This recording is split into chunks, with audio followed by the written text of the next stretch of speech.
Now, the most important part of this is the turn. This is where this event is going to be won or lost and really shake up a lot of placings.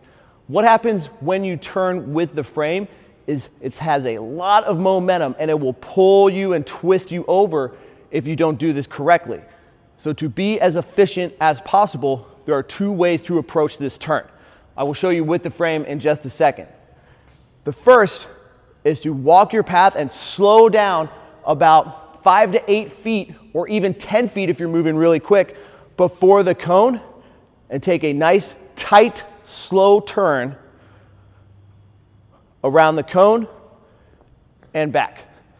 The second way to do this is to start about 10 to 12 feet out, making a big cut around, come in really close to the cone, and use the momentum of that turn of the frame with you to snap you into a straight line so you can just pick up speed and go straight right away on your way back. So that would look like this.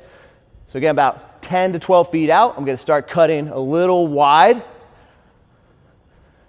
just barely past the cone. I want you to notice here the position that my hips are facing and then also my hands. My hands with the frame would be facing this way even though my hips are facing 90 degrees from the cone. So our goal is to then take a quick turn step in. Again, think about where the frame would be with my hands here. And ideally, it just snaps forward.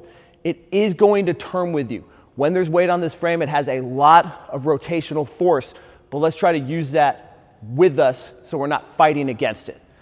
So now with the frame, I'm going to show you a bad example first, and then a good example of each two types of those turns. So again, if we turn too quickly, this is an empty frame right now, it will still have rotational force and turn against us. It gets worse and worse and worse and more profound the heavier it gets. So this is a fast, bad turn. Watch how this frame turns as I go.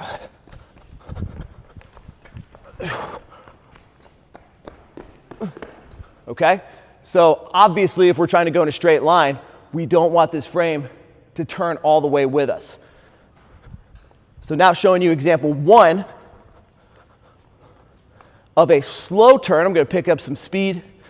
So you can see here, slow down a couple feet out, slow, and back. So that's type number one. Now that works really well, but I honestly recommend this second way better, because even though we're going to be taking a few extra steps to come wide and hook back around, we're going to be able to maintain very top speed as we do this. So instead of slowing down for about 8 to 10 seconds, we'll only add maybe 2 seconds to make that bigger turn and come around. So this is just a better way.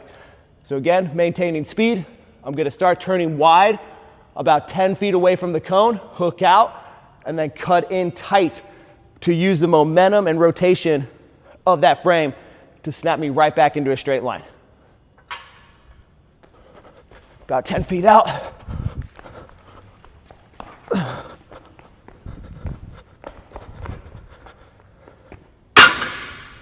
So again, when done correctly, it's a wide turn, quick snap step in so we can get that handle and frame to turn and drop right into place. Now, a very important thing that you need to focus on while you're doing this is keeping a good posture as always, but with nice, tight, long, straight arms. So you need to think about having some wrist, shoulder, and arm strength to fight against that rotation, because it's heavy. It has a lot of rotational force. It's going to want to pull you over, but if you're really focused on staying tall and strong, squeezing the handles tight and locking in all the way through this arm, it's not going to turn on you as much. So work on these turns. This really is going to make or break a lot of people's entire day. So test it out.